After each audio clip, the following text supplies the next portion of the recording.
오후 시간에도 유해무 목사님께서 하나님의 말씀 전해 주시겠습니다.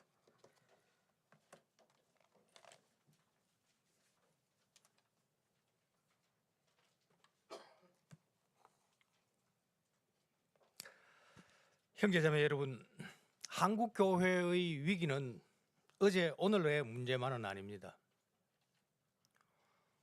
여러분의 교회도 이전의 한국 교회 모습을 인식하고 함께 모여서 개혁 교회를 이루고 있습니다.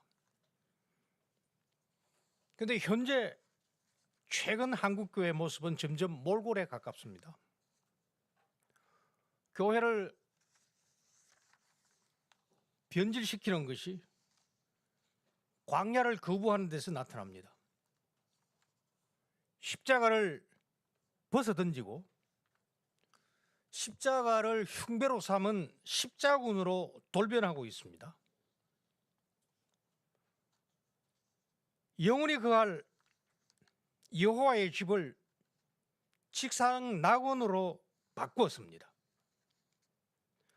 십자가로만 갈 수 있는 여호와의 집을 새모리와 막말로 기선을 잡고 풍요로운 기득권으로 가득 찬 지상 낙원으로 교회가 천국을 대신하고 있습니다. 그렇다 해서 건강한 교회가 없다는 말은 아닙니다. 광양개혁교회가 있습니다. 건강한 교회를 세우는 것이 우리의 사명과 임무입니다. 교회와 성도는 이 내적인 사역과 외적인 사역이 있습니다. 교회는 교회다워야 됩니다. 성도는 성도다워야 됩니다. 교회에서 성도들은 하나님의 사람으로 세워지며 세상에서 하나님의 형상으로 살아야 됩니다. 형상은 거울과 같아서 그 맑기에 따라서 대상을 반영을 잘합니다. 성도의 일터는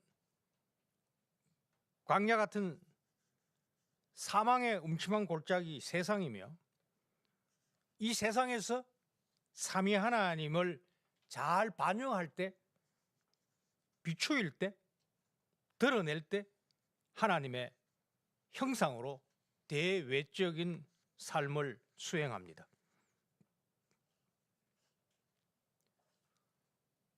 성도가 초지로 만들어야 될 세상은 더럽습니다.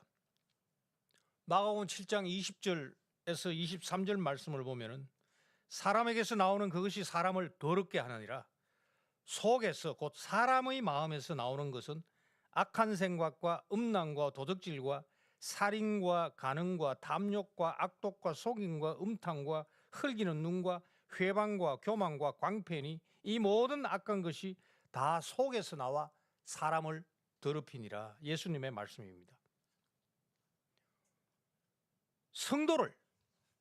성도의 마음을 맑게 하는 곳이 교회입니다. 푸른 초장입니다. 성도는 예배에서 마음을 씻습니다. 마음을 씻김을 받습니다. 바로 그 주인께서, 목자께서 자기로 우리를 채우심으로 자기를 비추는 형상으로 지금도 재창조하고 빚고 계십니다. 예배가 이처럼 중요합니다. 한 번 결석하면 씻고 우리의 더러운 것을 다 씻고 채울, 삼위 하나님으로 채울 기회를 그만큼 잃어버립니다.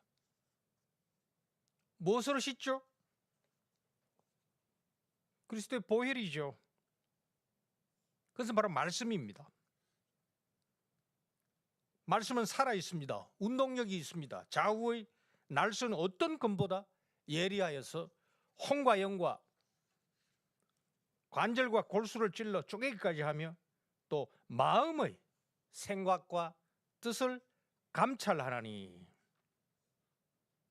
이거는 풀무로 뜨겁게 해가지고 순금을 만드는 거죠. 불순물, 더러운 것을 제거하는 겁니다. 지으신 것이 하나라도 그 앞에 나타나지 않음이 없고 오직 만물이 우리를 상가하신 자 눈앞에 벌거 벗은 것 같이 나타나느니라. 히브리서 4장 12절에서 13절 말씀입니다. 자, 채운다 했죠. 삼위 하나님으로 채우죠. 무엇으로 채우죠? 아버지와 아드님과 성령의 이름으로 베푸는 세례입니다. 그리스도의 살을 먹고 피를 마시는 성찬입니다. 교회에서 양떼들은 성도는 말씀과 성례로 이루어지는 은혜의 방편으로 공급을 받습니다. 은혜입니다. 공짜입니다. 뭐가 공짜죠? 아닙니다. 누구가 공짜죠? 그리스도 안에서 우리를 찾아오시는 삼위 하나님이 스스로 공짜이십니다. 은혜의 직분을 맡은 이가 바로 목사죠. 말씀의 종입니다. 성례의 집례자로 부름을 받았습니다. 따라서 말씀과 성례의 주인인 삼위 하나님께 수종들기에 합당해야 됩니다. 이는 별도의 주제를 할 수 있겠죠. 목사와 함께 이 일에 협력하고 돕고 성도들을 살피는 일을 장로가 맡았습니다. 장로 안으로는 말씀과 성례의 선포의 현장인 예배와 교회와 그리고 밖으로는 세상 사이에서 성도들을 보살피고 이 광야를 초지로 정복하도록 돕는 직분자입니다. 아버지께서 나를 보내신 것 같이 나도 너희를 보내노라 라는 이 말씀처럼 장로는 말씀의 선포와 성례 집례와 이를 맡은 목사를 살핍니다. 그리고 말씀을 경청하고 성례에 참여한 성도들이 교회 안과 밖에서 합당하게 살아가며 이 광야를 초지로 정복하기 위해서 살아가고 있는지 살피며 인도하는 막중한 사명을 집니다. 이처럼 장로는 교회 안에서 교회와 교우에 대하여서 그리고 교회 밖에서는 파송받은 교우들을 통하여서 세상의 인도자로서 막중한 책임을 가지고 있습니다.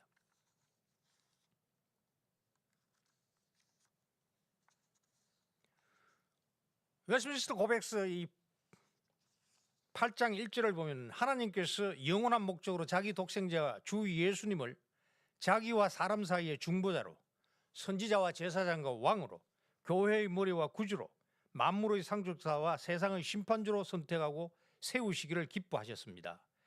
하나님께서는 이분의 씨가 되고 정한 때에 이분으로 말미암아 구속과 소명과 칭의와 성화와 영화를 받게 하실 한 백성을 이분에게 영원전에 주셨습니다. 이른바 그리스도의 삼직입니다. 어떤 신학자는 이 삼직과 연관해서 목사직은 선지자직이요, 장로직은 왕직이요, 집사직은 제사장직이라고 그렇게 해석하는데 썩 마땅치 않은 해석입니다. 조심해야 됩니다.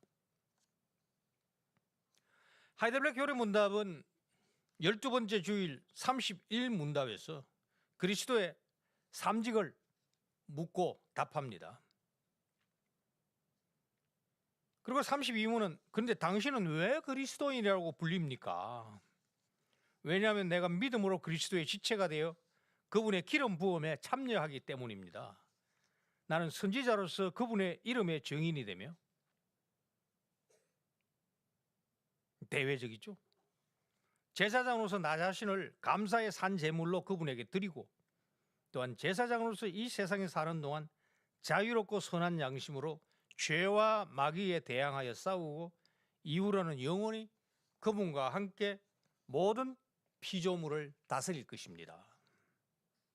이처럼 우리는 그리스도를 닮아 삼직을 동시에 수행합니다. 온전한 신자의 모습입니다. 그런데 우리는 스스로 그렇게 될 수가 없습니다. 그리스도께서 자기 성령님의 기름 부음으로 우리를 채워주셔야 이 일을 감당할 수가 있습니다. 그럴 때 우리 속에서 나오지 않고 주인이 우리가 아니죠. 우리 바깥에서 우리에게 임한 분이 우리의 주인이 됩니다. 이제는 내가 산 것이 아니요 내 속에 그리스도가 사시기 때문에 우리가 그리스도답게 그분이 수행하셨던 대로 삼직을 수행할 수 있습니다.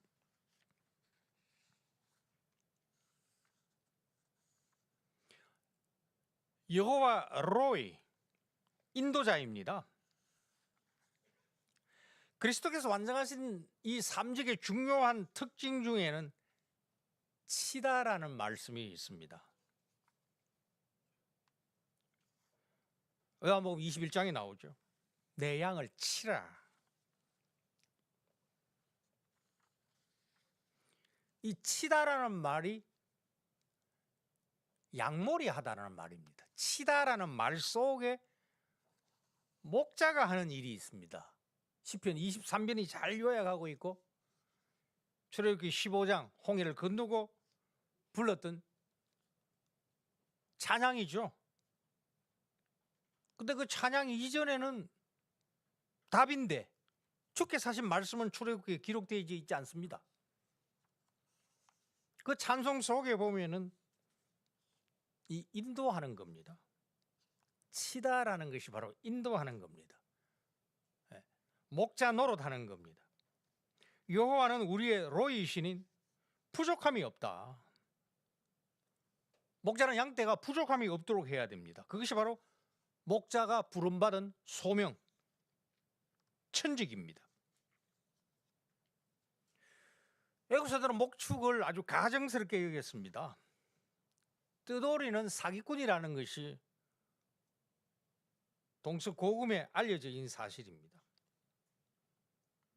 목자 중에 싹꾼이 많기 때문에 비정직하여 재판에서 증인으로 채택되지 않았습니다. 구약에서 이 치다와 목자가 제일 많이 나오는 것이 에스겔 34장입니다. 말씀드렸던 것처럼 이 치다라는 말을 에스겔 34장에서는 먹이다라고 번역을 합니다. 양을 돌보지 않고 자기만 먹이고 자기만을 치는, 자기만을 먹이는 목자들을 향한 경고입니다. 자기만 먹이는 이스라엘 목자들은 화 있을진저 목자들이 양의 무리를 먹이는 것이 마땅치 아니하냐? 너희가 살찐 양을 잡아 그 기름을 먹으며 그 털을 입되 양의 무리는 먹이지 아니하는도다. 너희가 그 연약한 자를 강하게 하며 병든 자를 고치지 아니하며 상한 자를 싸매어 주지 아니하며 쫓긴 자를 돌아오게 하지 아니하며 잃어버린 자를 찾지 아니하고 다만 강포로 그것들을 다스렸도다. 목자가 없으므로 그것들을 흩어지며 흩어져서 모든 들짐승의 밥이 되었도다. 내 양의 무리가 온 지면에 흩어졌으되 찾고 찾는 자가 없도다.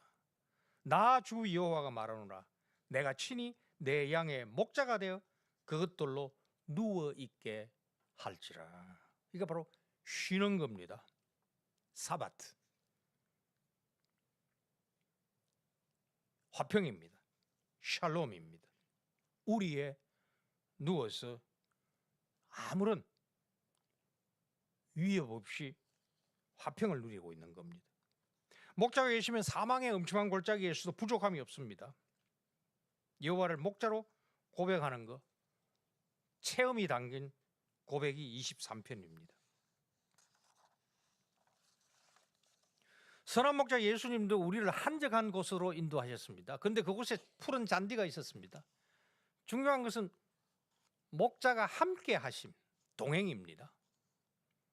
바로 동행하시는 선한 목자가 원소의 목장에서 잔치상을 차려주십니다. 아버지의 보냄을 받은 이 예수님은 선한 목자이십니다. 목자 없이 흩어진 무리들을, 영적으로 배고파 있는 그 무리들을 말씀으로 먹여주시고 실제로 꼴이 있는 곳에 내려 이들을 가르치심으로 피곤을 씻게 한 다음에 육적 양식인 꼴까지 주시려고 합니다. 수고하고 무거운 짐진 자들아 다 내게로 오라. 내가 너희를 쉬게 하리라. 이들에게 쉼은 주시려고 하시는 예수님께서 일하셔야 이들에게 쉼이 있습니다. 예수님의 일, 하시는 일입니다. 아버지께서 일하시니 나도 일한다. 그때에 그 예수님 목자의 가르침을 받는 것이 양떼들에게 쉬는 겁니다. 꼴을 먹는 거죠. 풍성하게 되새김질을 할 수 있는 거죠. 그게 일인과 동시에 쉼입니다. 쉼인과 동시에 아버지께서 일하니 목자도 일하시고 목자도 일하시니 양떼도 쉬면서 일하고 일하면서 쉬는 겁니다. 주일에 쉬는 것은 범죄의 위험을 안고 있는 일상생활로부터 쉬는 겁니다. 그런데 예수님의 가르침과 예배가 없으면 쉬는 것이 무의미합니다. 중요하지만 여가가 아무리 중요하지만 또 다른 범죄의 계기가 될 수 있는 것이 바로 여가입니다. 휴가가 필요하지만 영적으로 이 무장을 해제한 채 우리를 위하여 항상 일하시는 목자 예수님의 가르침을 받지 아니하면 참된 쉼이 아니라 유혹의 덫에 빠집니다. 목자 없이 방황하는 큰 무리는 큰 목자 예수님의 가르침을 받아야 푸른 초장, 쉴만한 물가에 누워 넉넉하게 먹고 풍성하게 마시며 쉼을 누릴 수가 있습니다. 예수께서 제자들에게 명하사 무리를 떼지어 푸른 초장 위에 앉게 하셨습니다. 이 떼라는 것은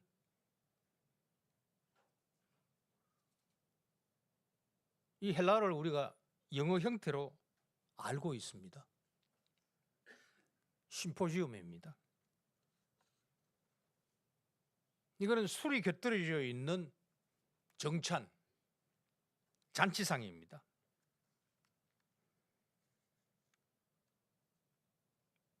이때는 잔치상을 받은 손님들을 말합니다.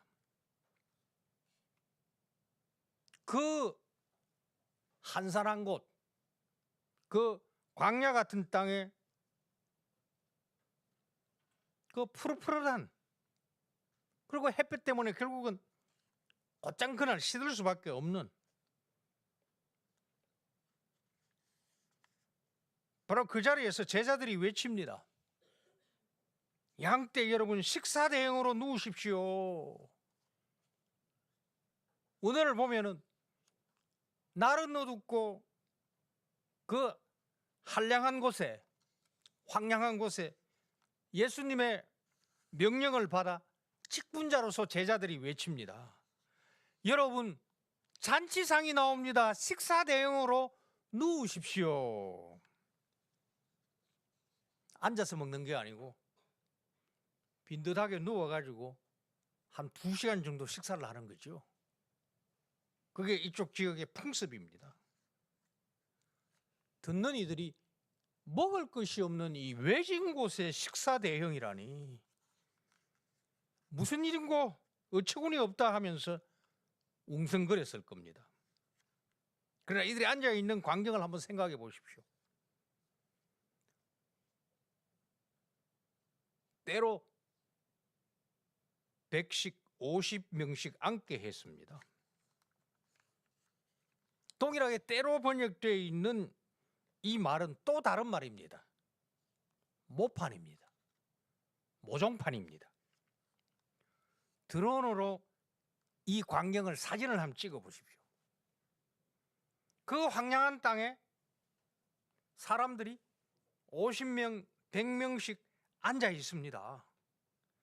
사망의 음침한 골짜기에서 일시에 핀 꽃밭과 같습니다. 큰 무리가 영적 양식을 풍성하게 먹고 난 다음에 외진 자갈밭에서 모판처럼 앉아 있으니 혼동이 일시에 멈추고 광야가 초장이 되고 너무나 보기 좋은 질서, 곧 영육의 샬롬이 이 사람들 위에 임하였습니다. 교회 여러분, 왜 오병이어의 기적이 지금은 일어나지 않는가 묻지 마십시오. 우리가 먹고 마심과 일상생활이 다 오병이어의 기적을 주신 선한 목자의 손에서 나옵니다. 일용할 양식을 주옵시고. 예수님은 자기 자신이 우리의 진정한 영적 양식임을 보여주십니다. 자신 우리의 일용할 양식도 아버지의 이름으로 주신다는 것을 동시에 보여주셨습니다. 음식 먹을 겨를이 없었던 제자들 다시 양떼가 되어 말씀을 듣습니다.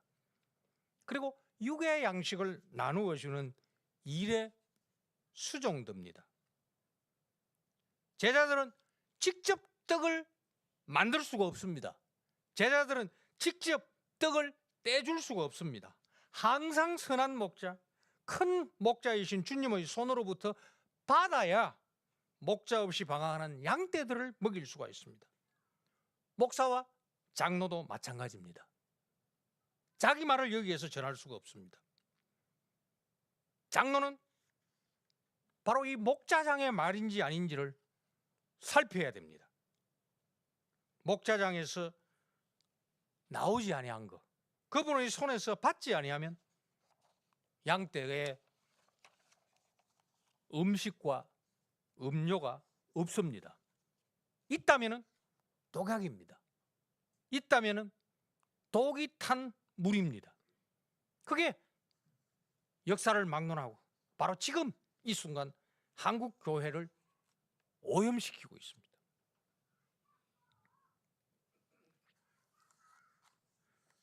장로직은 교회 역사 초기부터 평가절하되었습니다. 바울 선생이 밀레도로 에베소 장로들을 불러서 작별 인사하며 그 권면하는 사도행전 20장에서 보듯이 장로의 직분은 현재 목사와 장로의 직무를 포함하며 서로 동력자의 신분입니다. 그런데 교회에서 초기에 이미 이들의 우르머리가 감독으로 장로는 그를 보좌하는 그 2등 존재로 그의 명령을 따라 채플이나 이 기도소로 파송받아 미세와 세례를 집례하는 성직자가 되었습니다. 그러면 이 성직자 사이에 위계 질서가 있습니다. 그런데 감독이었던 아구스티누스도 감독은 업무상의 명칭일 뿐 명예의 명칭은 아니라고 했는데 이후 가톨릭 교회는 말할 필요 없고 종교개혁 전통에서도 감독이 업무상 명칭이 아니라 여기서 업무라는 것은 직분상의 명칭이 아니라 명예의 호칭이 되고 말았습니다. 직분과 직함은 다릅니다. 우리는 직분보다는 직함에 익숙해가지고 직함이 이른바 타이틀입니다. 그것으로 자기의 정체를 남에게 소개하며 그것으로 합당한 인정을 받으려고 합니다. 이런 폐단을 종결시키니까 칼빈 선생입니다. 칼빈은 이 목사와 교사, 오늘 읽었던 에베소 4장 11절, 그래서 목사와 교사라는 말이 같은 일의 두 가지 측면을 말하고 있습니다. 중요한 것은 우리 성경 본문에 목사와 교사로 삼았다라고 표현이 되어 있는데 이게 아마 개역 번역에서는 목사와 교사를 주셨다로 번역이 되어 있을 겁니다. 이 번역이 옳습니다. 이것은 사도행전 13장 20절과 21절에 그 사울과 사사에 대한 얘기를 하면서 주셨다라고 했습니다. 직분을 주셨다고 했습니다. 따라서 우리는 직분을 받은 자로서 주신 일을 수종드려야 되는 겁니다. 그래서 수종이라는 말, 직분이라는 말, 섬긴다는 말 동일하게 같은 말에서 나왔습니다. 갈비 선생은 목사와 교사, 이 장로와 집사, 가르치는 장로, 다스리는 장로로 이렇게 나누었습니다. 그래서 가르치는 장로가 목사가 되고 다스리는 장로, 특별히 다스림만을 수종도는 직분을 장로 직분이라고 했습니다. 갈비 선생은 성찬의 거룩성을 보존하기 위해서 선한 삶을 사는 이들을 여러 지역에 세워 교인들의 삶을 살필 것을 제안했습니다. 그러기 위해서 먼저 교인들이 신앙을 제대로 고백해야 되고, 그리고 장로로 세움받는 풀이라고 할 수 있는 시의회 의원들도 신앙에 합당한 삶을 살아야 됩니다. 지역 장로가 교인들의 교리와 생활을 살펴 가장 중요한 것이 바로 이 성찬상을 성결하게 유지하는 제도였습니다. 성찬상은 그리스도의 몸과 피를 먹고 마시는 곳이기 때문에 고린도서 11장에 자기 죄를 먹고 마시지 않도록 하기 위하여 자기를 살피라 했으나 원문에서는 심판을 먹지 않고, 그 심판은 지금도 이루어지지만은 최후 심판까지 포함합니다. 그렇기 때문에 성찬상을 정화해야 됩니다. 그것은 본인 스스로 해야 됩니다. 그런데 그것을 스스로 알 수도 있지만 알지 못하기 때문에 지역마다 장로를 세워 우리 교우들이 주중에 어떻게 살아가고 있는지를 확인하도록 한 겁니다.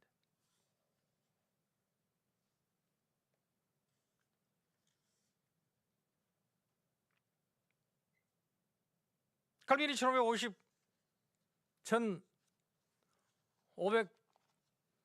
1536년에 8월에 제네바에 가가지고 38년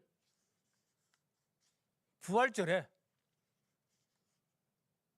응당 집례해야 되는 성찬식을 집례하지 않겠다고 하고 설교가 끝나자마자 장로들이 72시간 내에 제네바를 떠나라고 일방적인 통보를 했습니다.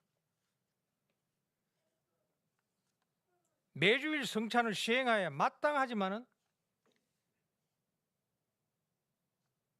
적어도 금요일까지 자기가 맡은 지역의 회중의 성결한 삶을 살펴야 되는 장로들이 성결하게 살지 않기 때문에 장로 못하겠다, 매주 성찬 집례하지 말자,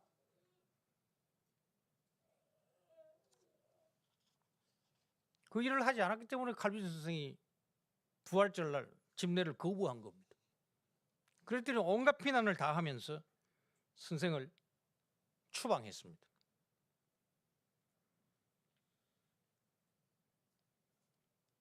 (1941년) 제2차 제네바 사역을 시작을 하면서 그간 만 2년 정도 스트라스부르크에 있으면서 자기 아버지 격에 해당되는 연배의 부수에게 바른 것을 가르치는 것도 중요하지만 목회는 인내하는 거예요. 가르치는 것은 분명하게 해야 되지만 그 실행에는 시간이 걸려. 기다려줘야 돼. 조금 속이 상해도 참아야 돼. 목회 훈련을 받고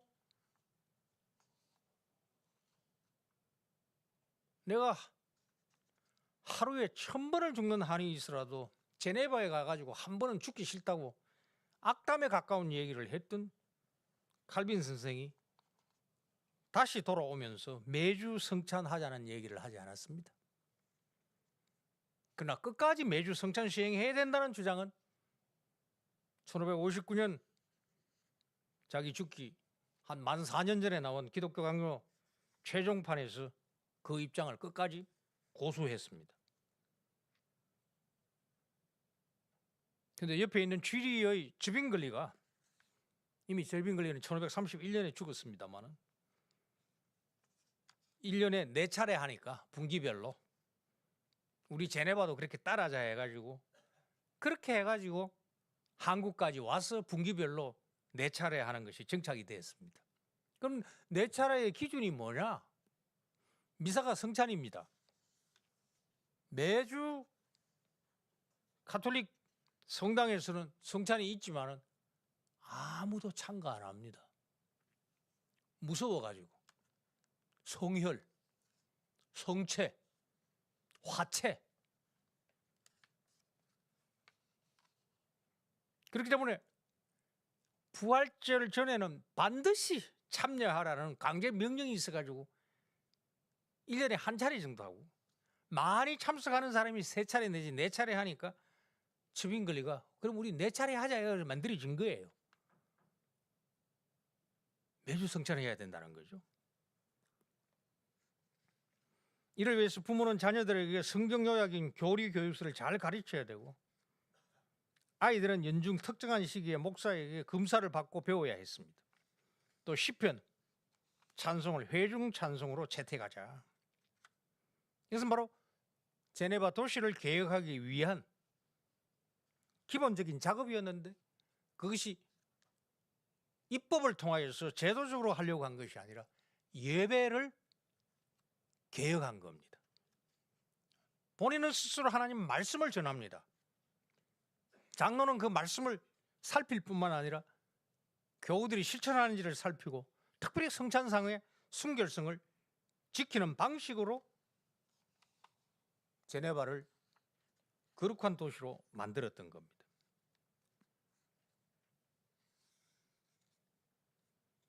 장로는 1년 임기로 연임이 가능하며 교인들의 삶을 감독하고 필요하면 목사회에 보고합니다.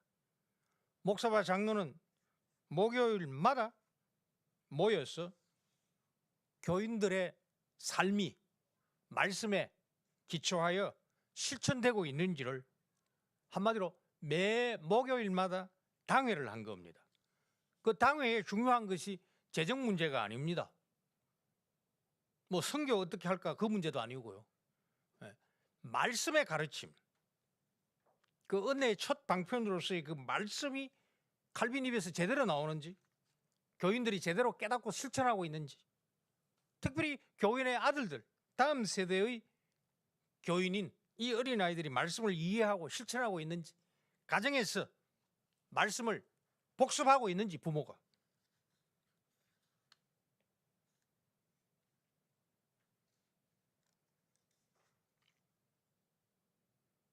신방 배경에는 사실은 고해성사가 있습니다. 고해성사는 성찬 받기 위하여서 모든 교인들이 사제의 귀에 속닥속닥 하는 것입니다. 그런데 고해성사라고 할 때 그 성의 문제는 공의 문제하고 같습니다. 공공연하게 해야 되는데 고해성사는 사적인 것이기 때문에 인간이 만든 제도입니다. 그것을 해결하기 위해 가지고 장로가 매 금요일까지 교우들을 순방해가지고 살피는 겁니다. 네. 성례는 아니지만 성례를 순수하게 지키기 위하여서 고해성사의 중요한 것은 회개라는 말이죠. 뉘우치는 것이죠. 반성하는 것이죠. 그것을 살펴서 그 죄 또는 심판을 먹고 마시지 않도록 하는 바로 중세의 잘못된 고해성사를 개혁교회의 입장에서 바꾼 겁니다. 고해성사에서 우리가 잘 알고 있는 것처럼 면벌부가 나왔고 연옥이 나왔죠.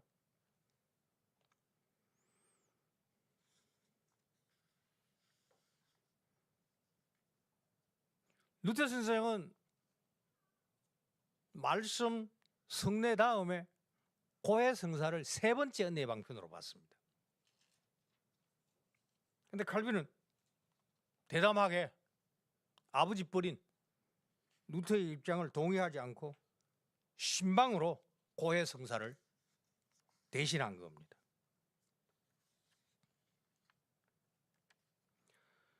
디모데전서 5장 17절을 살펴보면 장로는 이 다스리는 일을 합니다. 근데 이 다스린다라는 이 번역 자체에 문제가 있습니다.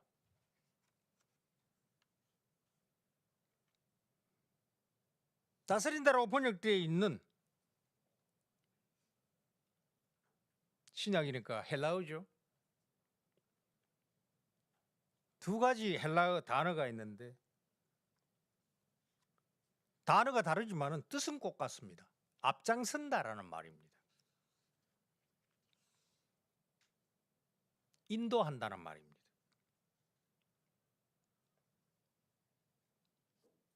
이 다스린다라는 이 말에서 또 우리가 헬라어는 몰라도 영어를 통해 가지고 우리 입과 귀에 익숙한 게 있습니다.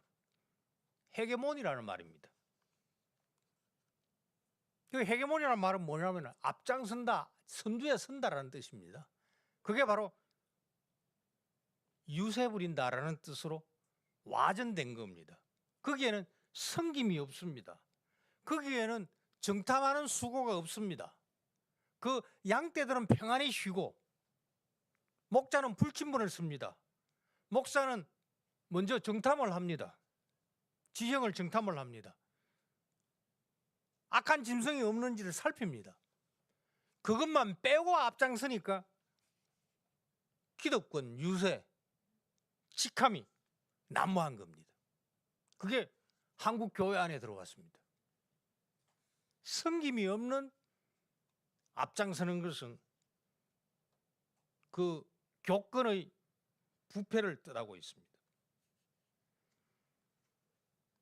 한마디로 다스린다라는 말은 군림한다는 뜻이 아닙니다. 지도하고 인도한다는 말입니다. 가시던 물에서 상처가 먼저 나는 겁니다. 그래야 양떼들이 거기에 안 빠지는 겁니다. 그래서 교우와 가정을 보살피고 보호해주고 싸매줘야 됩니다. 장로는 이 세상에서 직업을 가지고 세상 속에서 살아가고 있는 야전 사령관과 같습니다. 스스로 이 말씀을 듣고 순종하면서 분투하고 싸우면서 말씀의 능력으로 승리하는 모습을 보여주는 본입니다. 모범입니다. 바로 이 앞장서는 경험이 먼저 매를 맞습니다. 먼저 자기 몸을 상합니다. 그게 십자가의 길, 예수 그리스도의 길이었죠. 그러나 우리가 예수 그리스도의 십자가를 대신 질 수는 없지 않습니까? 그럼에도 불구하고 이 앞장서는 경험이 그의 장로의 은사를 강화하고 회중을 인도할 수 있는 멘토가 되는 겁니다. 목사와 장로는 스스로 먼저 말씀을 먹고 그 말씀으로 살이 포동포동 찌는 양이어야 됩니다. 그래야 같은 양을 인도할 수 있는 목자가 될 수 있는 겁니다. 목사가 목자로서의 강단에서 이 일을 한다면 장로는 회중의 가정에서 이 일을 합니다. 그리고 강단에서 선포하는 말씀을 누구보다 먼저 깨닫고 날마다 분투하며 그대로 살아가야 됩니다. 말씀과 말씀에 입각한 이 삶의 씨름의 경험이 회중의 가정을 신방하고 가르치고 동일한 말씀과 경험으로 살아가는지를 확인할 수가 있는 겁니다. 항상 세례를 상기시키면서, 세례라는 것은 우리 소속이 바뀌는 거죠. 성부와 성자와 성령 하나님께 속한 자. 요리문답, 하이델베르크 요리문답 1문답도 유사하죠. 바로 이 언약의 삼위 하나님의 신실하심을 스스로 살아내며 교우들에게 실천하도록 가르치고 때로는 책망하고 그렇게 하여서 이끌고 가는 앞장선 인도자입니다. 이런 기본을 구비한 이 장로의 신방은 지혜가 넘쳐야 됩니다. 스마트폰으로 대화하고 주문하는 시대, 무인 계산대가 대세를 이루는 시대, 얼굴을 대면하고 이 만나는 신방, 힘들지만 지극히 인간적이고 기본적인 인간관계를 신방이 대변합니다.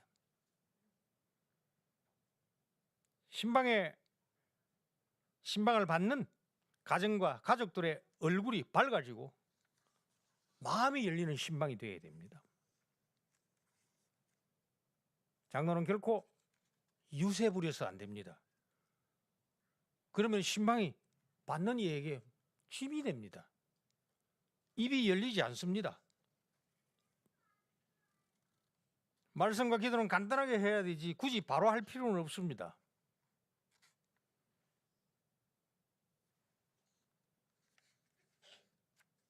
오히려 편하게 대화한 후에 주께서 주시는 지혜를 따라서 말씀을 읽을 수 있고 찬송할 수도 있고 안 할 수도 있고 기도하도 마칠 수가 있습니다.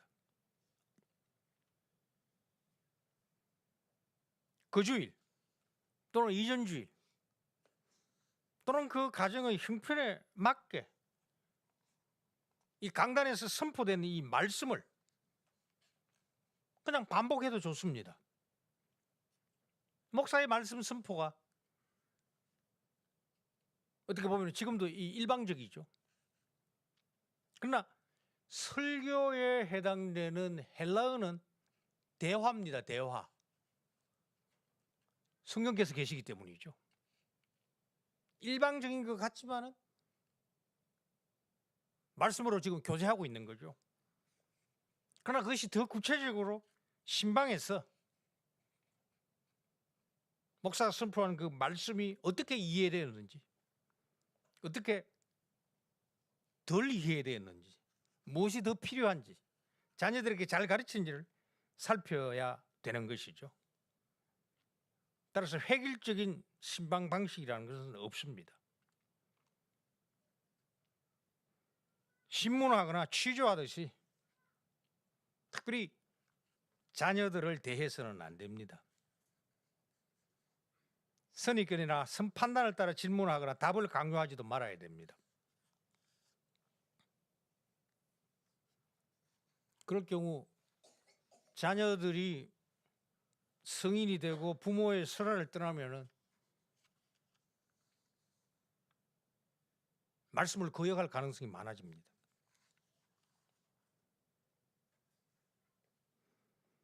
목자인 장로는 듣는 귀를 가져야 됩니다. 솔로몬이 왕으로 주님의 부름을 받았을 때에 기도를 종에게 듣는 마음을 주시옵소서, 분별하는 지혜를 허락해 주시옵소서.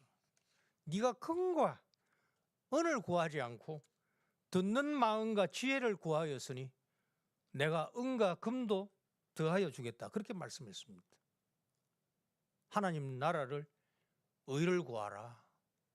그리하면 이 모든 것을 너희에게 더하시리라는 말씀을 예수님이 이전에 예수님 말씀 따라 솔로몬이 실천한 것이죠. 듣는 귀가 필요합니다.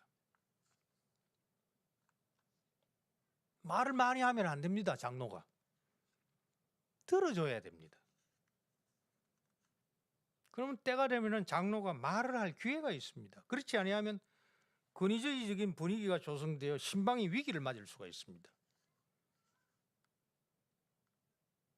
주일에 편하게 얘기할 수 있지만은 형제와 형제, 자매와 자매로.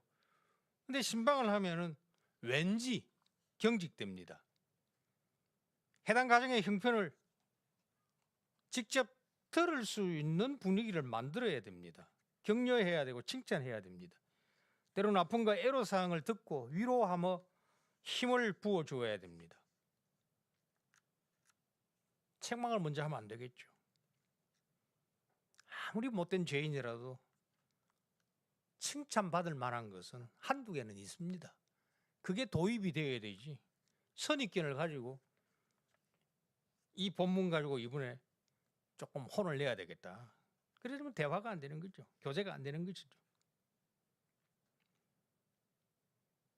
심지어 책망할 때도 주께서 사랑하시는 자를 징계하듯이 해야 됩니다. 히브리서 12장 6절. 근데 사실 우리 번역에 이 징계라고 번역이 되는데 굉장히 강하게 번역이 되어 있습니다. 이 헬라어도 모르시지만 영어는 좀 잘 압니다. 이 파이데아라는 건데 페다고지라는 말, 교육학이라는 말이 여기에서 나왔죠. 징계가 아니고 가르치는 겁니다. 교육하는 겁니다. 근데 왜 이걸 징계로 번역을 했는지 모르겠어요.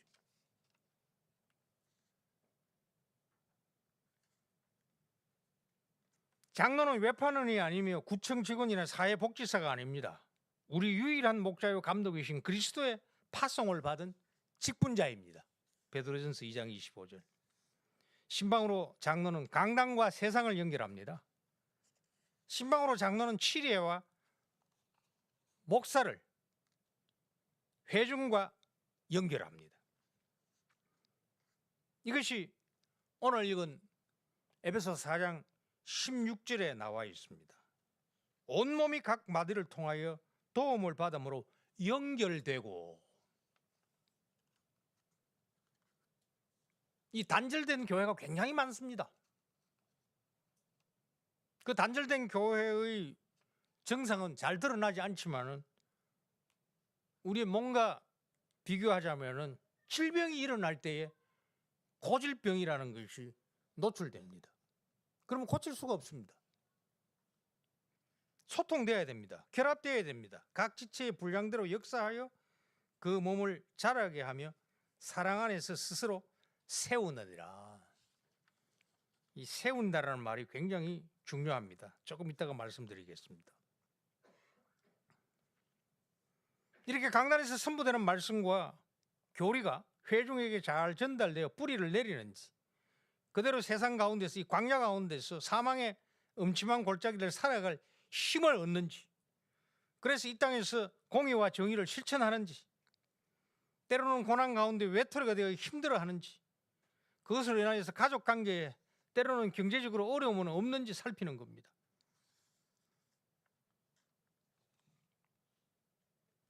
현대의 문제로는 혼인관계, 자녀의 양육, 만혼, 우리 대교리문답 139문에 보면은 늦게 혼인하지 말라라는 것이 이미 17세기에 우리 선배들이 말한 겁니다.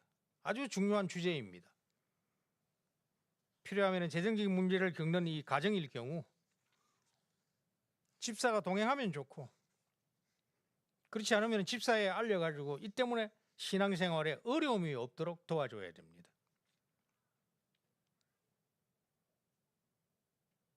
교회가, 교우가, 치리회가, 집사회가 도와주려고 할 때는 교우들은 사양하지 말고 기쁨으로 받아야 됩니다. 그것은 떡을 떼는 분이 제자들에게 전달시키라는 방식으로 우리에게 주시는 겁니다.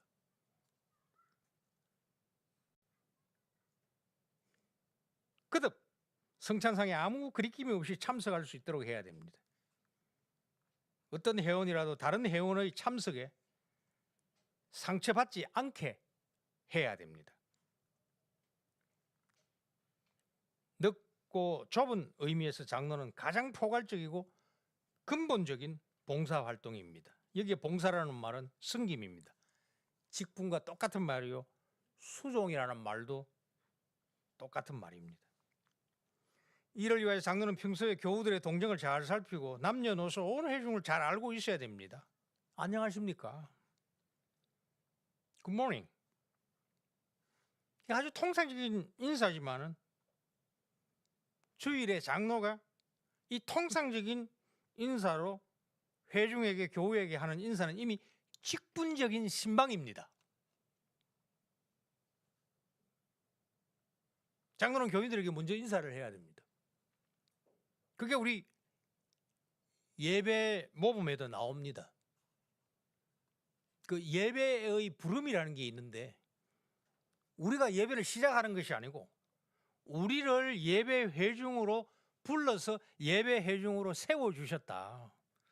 여기에 세우다라는 말은 아련할 수 있는 자격자로 세워줬다는 말입니다. 그래서 장로는 친절해야 됩니다. 좀 싹싹해야 됩니다.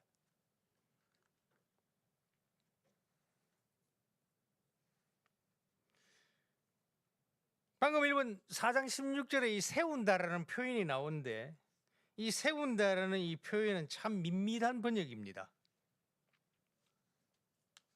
오히려 개정은 개학이 되어버렸고 개역의 번역이 옳습니다. 덕을 세운다로 나오는데 이 또한 문제가 있습니다. 덕이 아닙니다.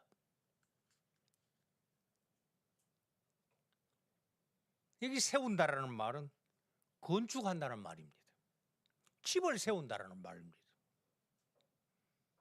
이 헬라어 원어를 보면은 오이코스, 집이 나옵니다.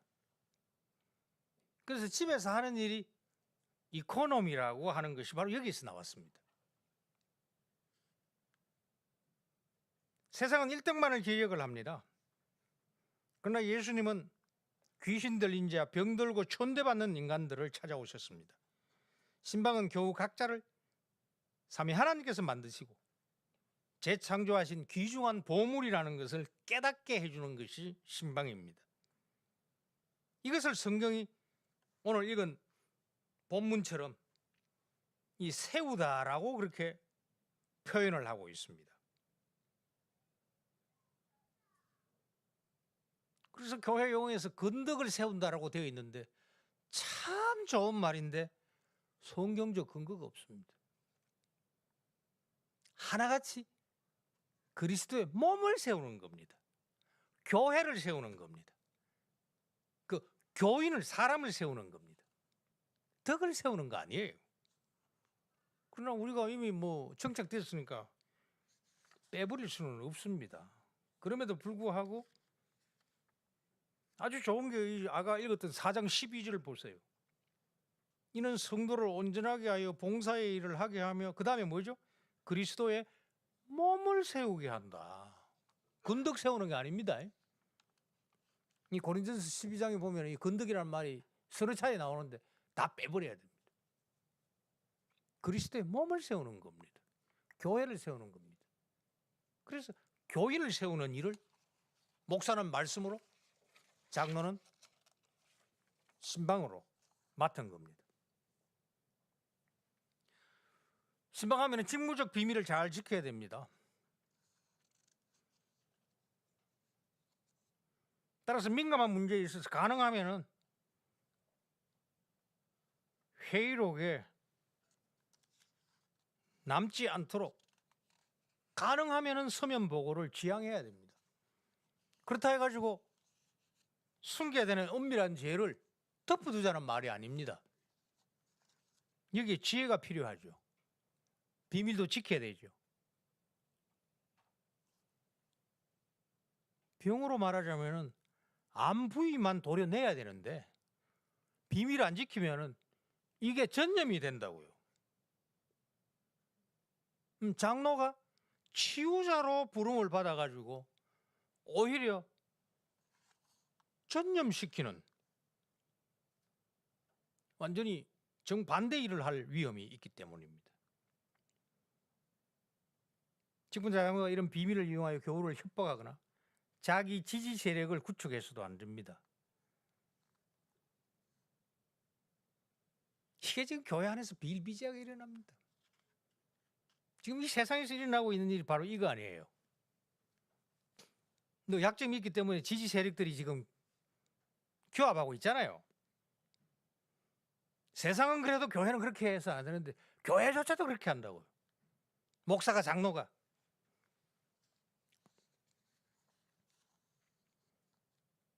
이를 위해 가지고 통상적인 신방 외에 공식적인 신방에는 반드시 두 사람이 함께 신방하는 것이 옳습니다. 판단의 한계도 있지만은 서로서로 장로가 협력하는 것이죠. 서로서로 지지해 주는 것이죠. 서로서로 건강한 의미에서 견제하는 것이죠.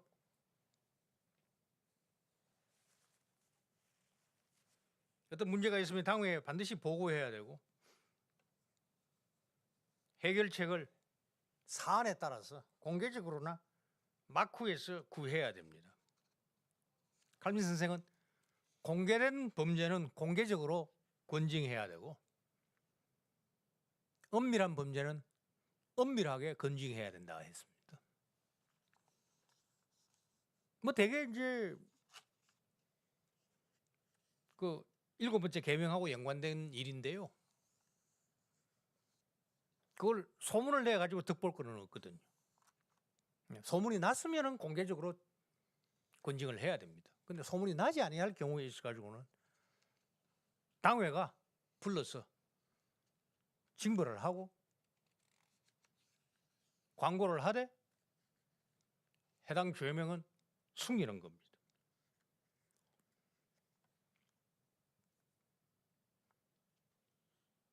특히 교우들 간의 인간관계에 대해서 잘 파악하고 문제가 있으면 당회가 조용히 해결하는 노력을 해야 됩니다. 우리는 광야를 초지로 만들어야 되는데 도리어 광야가 초지를 지금 잠식하고 있습니다. 뒷조사해가지고 폭로하는 거 있잖아요.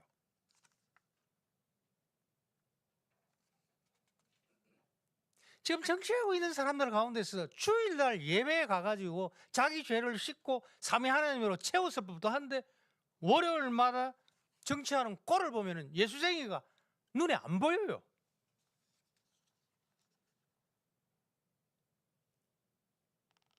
뭐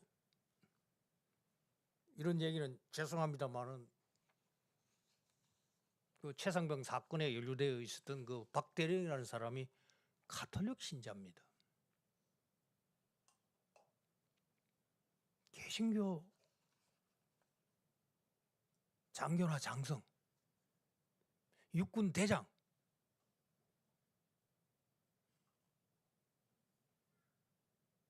신우회 회장입니다. 개신교 신우회 회장은 항명 못하고 동의해놓고 뉴스 보고 알았다 그랬어요. 몇 번 범죄하는 거예요.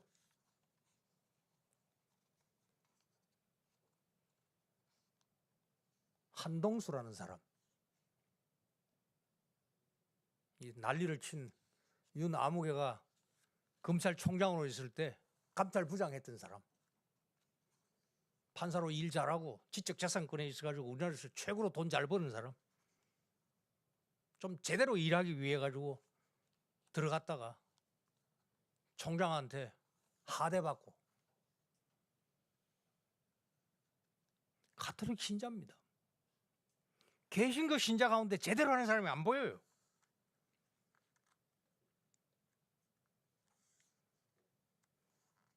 교회에서 배워야 되는 겁니다.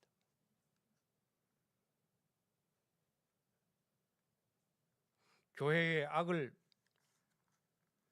눈 감아줘서도 안 되지만 그걸 막 떠들어 가지고 서로 뒤에서 뒷땅 까고 하는 거 아주 건강하지 못한 거예요.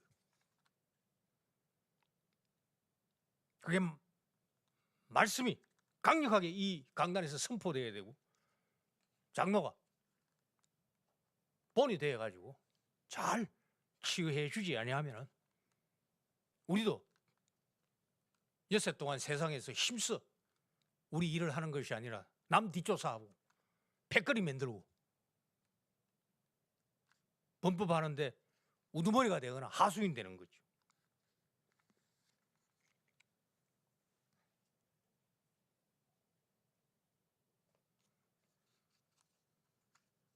인도하는 거 지도자입니다.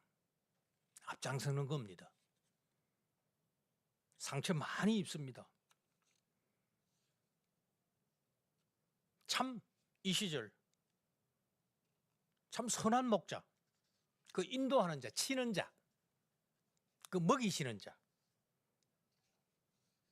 그 목자가 얼마나 중요한지 절감하고 있습니다. 교회의 지도자들이 십자가를 거부하고 십자가 흉배를 붙이고 거리에서 난리를 치고 있습니다. 장로는 지도자요, 인도자입니다. 이 교회 장로들은 지도자로서 이 세상을, 광야를 푸른 초장으로 만들 지도자들을 교육하는 인도자들이 되어야 합니다.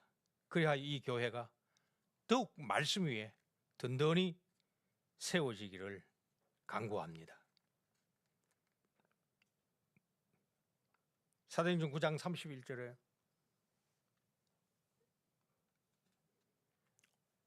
핍박이죠. 그리하여 온 유대와 갈릴리와 사마리아 교회가 평안하여, 샬롬이죠. 든든히 서가고가 세운다라는 말입니다. 집을 세운다라는 겁니다. 교회가 세워진다는 말입니다. 교회가 든든히 세워진다는 말이죠. 사마리아 교회가 평안하여 든든히 세워가고 주를 경외함과 성령님의 위로로 진행하여 수가 더 많아지니라. 인구 절벽 시대입니다. 출산이 아주 저조합니다. 그럼에도 불구하고 이 인도자인 목사와 장로들의 직분 수행을 통하여서 광양개혁교회가 평안하고 초집니다. 참 부족함이 없습니다. 그래야 해서 든든히 세워지고 교회가 튼실하게 이 말씀의 반석 위에 세워지고 주를 경외함과 성령님의 위례로 나아가니까 수가 더 많아지더라. 지금 사도행전 가지고 교회 성장 얘기하는 목사 없습니다. 그런데 이때의 개혁교회는 성장해야 됩니다. 그래서 외연을 확장하는 광양 개혁교회, 거기에 좋은 장로들이 목사와 협력하여 인도자가 되어 쓰러져가고 있는 한국 교회와 이 세상에 그 진정한 본이 될 수 있는 그런 좋은 건강한 교회 직분자가 되기를 바랍니다. 아멘. 자비로우신 아버지여, 말씀으로 찾아와 주시고 인도해 주시니 감사합니다. 주께서 피로 사신 광양개혁교회 세워주셔서 주의 말씀이 왕성하여 수가 늘어나며 또 지혜와 말씀과 성령님으로 충만한 자들이 있어서 그 사도들은 기도와 말씀에 전무하고 이 여러 가지 구제하는 일, 섬기는 일을 잘 할 수 있는 인재풀이 많았던 예루살렘 교회처럼 이 교회도 그런 교회로 세워 주시옵소서.